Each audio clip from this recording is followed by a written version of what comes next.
Morning everyone, Mike here with Lawn Addictions. A little different video that I'm going to do today. Today I'm at work and I'm doing some HVAC spring PMs, and I kind of figured it could be a good thing to do a little quick video on. Everybody's got a furnace in their house. People in the south most likely have central air conditioning, and what I'm about to show you could save you a few bucks. I know around here the contractors that come in and do some of these just preventative maintenance, changing your filters, making sure your system's up and running properly for upcoming summer season, cost a lot of money. And a few of these tips that I'm about to show you could save you potentially thousands of dollars. So let's get right to it. We just take an overall look at the system you got here. This particular furnace is just heat only. Got your gas coming in. It's running right now. I've got it going through a test cycle. This is a second furnace, same furnace, but it has a central air conditioning built in. Part of how you can tell that is you've got your Freon lines right here. Also, if you look at the two furnace ductwork, this is your furnace and this is your cooling coil up above, and I'll get that open in a little bit, and then your ductwork is up here. So those are your two styles of furnaces. These are in a commercial setting, however they are a more residential style. So I decided to switch over to a different unit. The access for the coil on the last one was a little difficult, and to try to record, it just made it a pain in the butt. So we'll take a look at this furnace here. This is a Lennox furnace. This looks a little bit more like your residential. It's a little smaller. So here is your we'll cooling around and check this out. part of the furnace. It's kind of shaped like an A.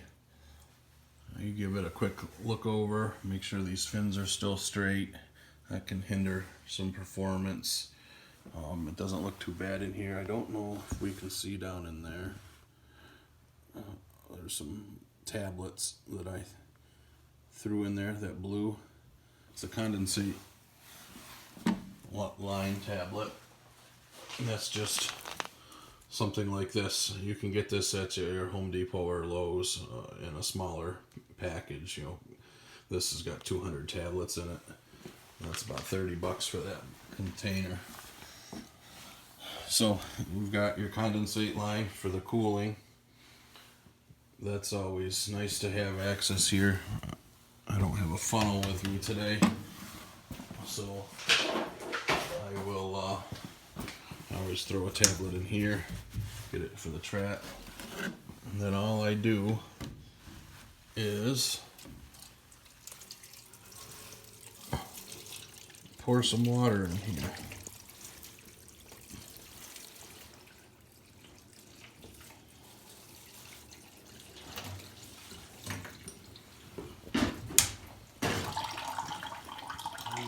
Sure comes out the floor drain.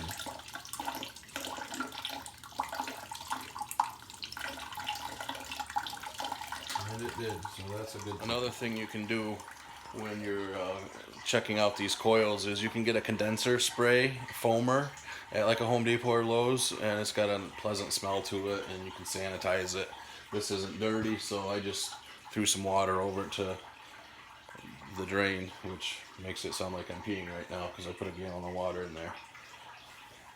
But yeah, that's just a simple check in there, and why not do it yourself? One of the last things you'll want to do, come outside, check your condenser you're running. This one's running.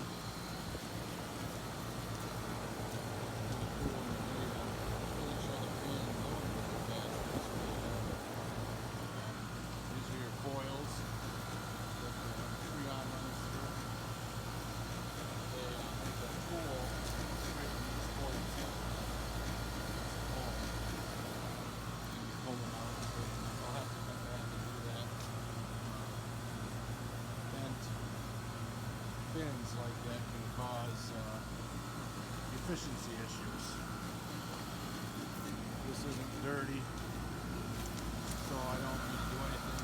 I'll probably just run a hose over it, and you just use regular water, not high pressure, and spray it at about a 45-degree angle. You can put foil cleaner on this as well. In my opinion, it doesn't do a whole lot. It's intended for DIY people. It makes them feel good. It's a money grab. If you really want them cleaned good, call a professional, and they'll come in with an acid designed for cleaning these. And that is a bigger system than what most homeowners will have. Another thing that needs to be done, and I saved this step for last on all the units that I've just serviced today, is change the filter. Pull out the old one, get the new filter, and as a requirement for my job, it's probably not a bad idea to do it too. I write down today's date,